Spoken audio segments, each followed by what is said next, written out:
Hello student, आज हम इस वीडियो में देखेंगे प्रयत्न के आधार पर व्यंजन के कितने भेद हैं।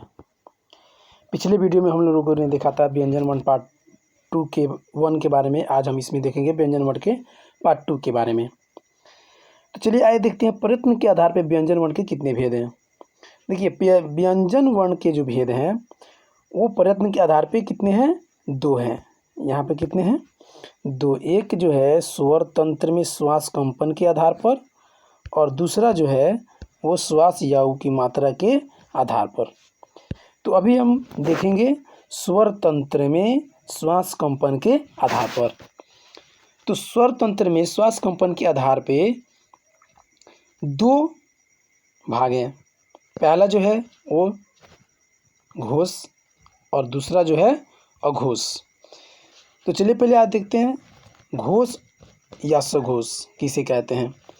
तो देखिए यहाँ पे घोष व्यंजन को ही सघोष व्यंजन कहते हैं, और इसका डिफिनेशन है जिस व्यंजन वर्णों के उच्चारण में श्वास के कारण कंपन होता है उन्हें घोष या सघोष कहते हैं।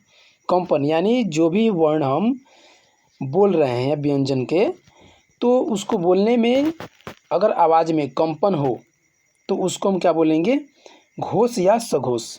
जैसे यहाँ पे आप लोग देख सकते हैं सभी वर्गों के तीसरे,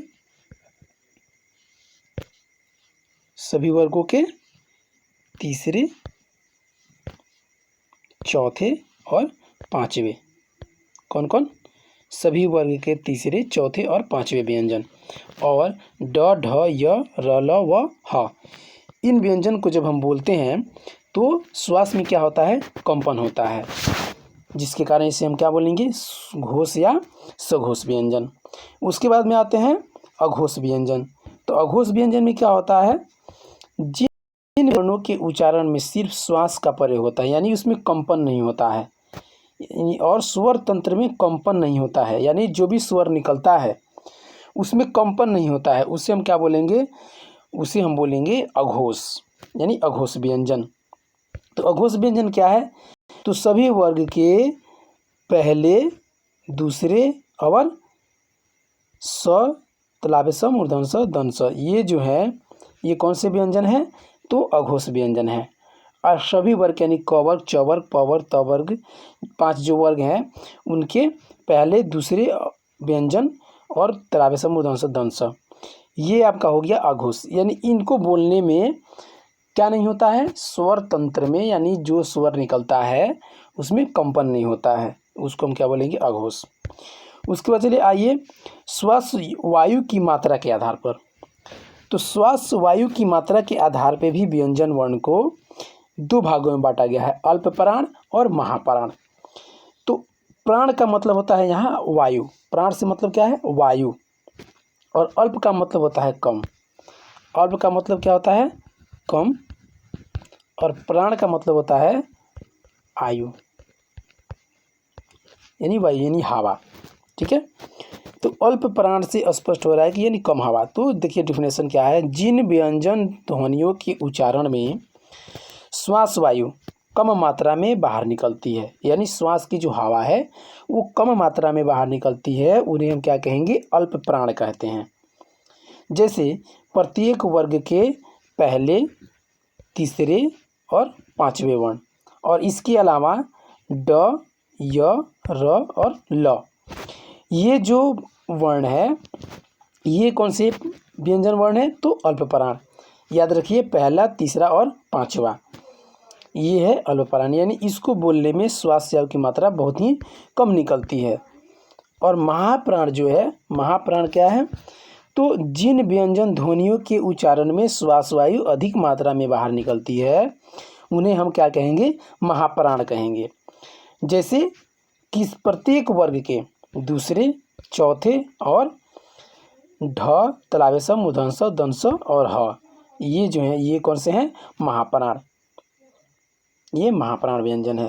जैसे दूसरे जो बोलिए ख, तो इसमें जो है श्वास वायु अधिक मात्रा में निकलती है, उसके अपेक्षा बोलिए क, तो कम है कम, यानी जिस व्यंजन वर्ण को बोलने में कम मात्रा में वायु बाहर निकलती है उसे अल्प प्राण, और ज़्यादा मात्रा में निकलती है उसे महाप्राण। बस इतना ही याद रखिए। उसके बाद चलिए कुछ केवल समझने के लिए मैं कुछ बता देता हूँ। अगर आप चाहें तो इसको फेयर में भी डाल सकते हैं और उसको याद भी कर सकते हैं। ये बहुत ही उपयोगी है, हर एग्ज़ाम में आता है। चलिए देखते हैं क्या है। तो संयुक्त व्यंजन, व्यंजन का तो इतना हम लोग प्रकार पढ़ लिए, महाप्राण, अल्पप्राण, घोष, सघोष। लेकिन संयुक्त व्यंजन क्या है? तो संयुक्त का मतलब होता है मिलना, नाम से ही स्पष्ट हो रहा है संयुक्त व्यंजन।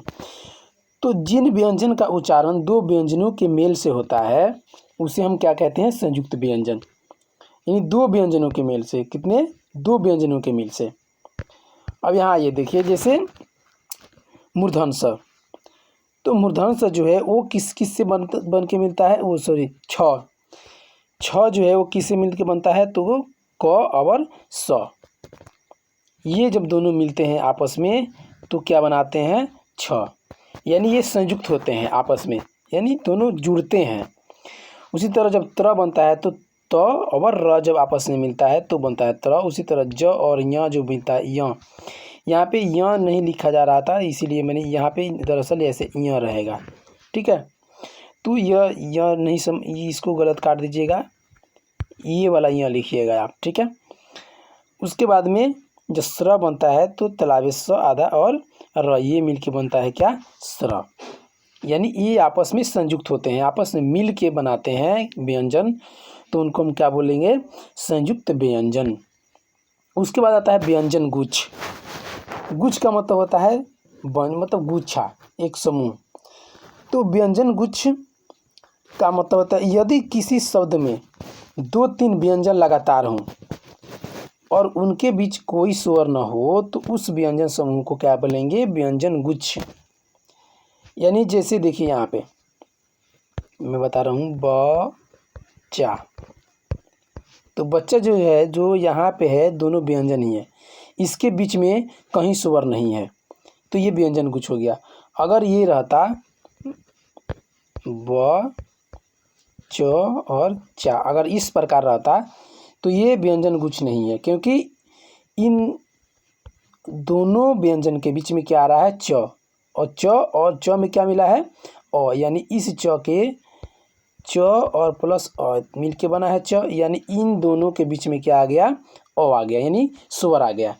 तो ये व्यंजन गुच्छ नहीं होगा। व्यंजन गुच्छ कब होगा? जब दो व्यंजन एक ही साथ हो और उनके बीच में कोई भी स्वर नहीं आए। जैसे आप यहाँ एग्जांपल देते हैं अच्छा, कस्बा, ये जो है व्यंजन गुच्छ है। उसके आगे चलिए देखते हैं द्वित्व।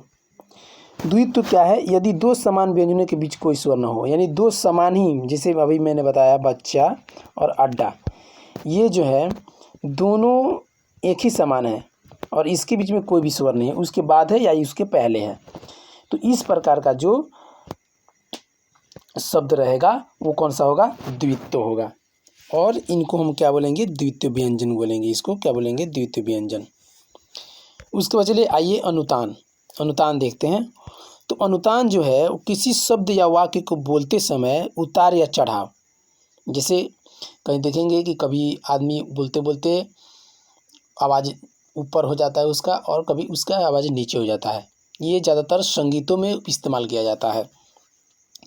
तो अवरोह या आरोह, ऊंची तथा नीची ध्वनि लहरों को सुर लहर या सुर का अनुतान कहते हैं। ये अभी मैंने बताया कि ये गानों में क्या होते हैं? ज़्यादा इस्तेमाल होते हैं। यानी कभी आवाज़ें ऊंची होंगी, कभी आवाज़ें नीची होंगी, तो ऐसी जो आवाज़ें होती हैं वो अनुतान कहलाता है। जैसे देखिए यहाँ पे अच्छा सामान्य कथन है। ये अच्छा जो है सामान्य कथन में जब हम बोलेंगे, सामान्य तरीके से बोलेंगे तो क्या बोलेंगे? अच्छा, यानी कुछ नहीं। उसके बाद अगर प्रश्नवाचक चिन्ह लगाना है तो अनुतान पे क्या करेंगे? जोरदार देंगे। अच्छा, ये जो अच्छा है इसके बाद क्या लगा है? प्रश्नवाचक। उसके बाद एक्सक्लामेशन जो लगा है, एक्सक्लामेशन अगर लगेगा तो यानी आश्चर्य होगा, तो इसको अनुतान अंत में लंबा बोलेंगे। अच्छा, यानी अंत में इसको हम बोल रहे हैं थोड़ा लंबा कर रहे हैं। यानी कभी आवाज़ ऊंची, कभी आवाज़ नीची, आरोह या अवरोह या ऊंची नीची, जो ये जिस भाषा में इस्तेमाल किया जाता है उसको हम क्या बोलेंगे, अनुतान बोलेंगे।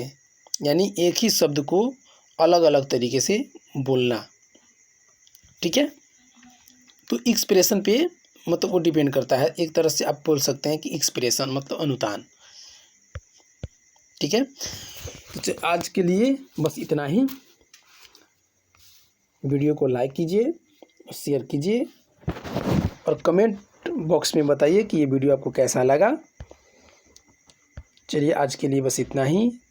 वीडियो देखने के लिए बहुत बहुत धन्यवाद।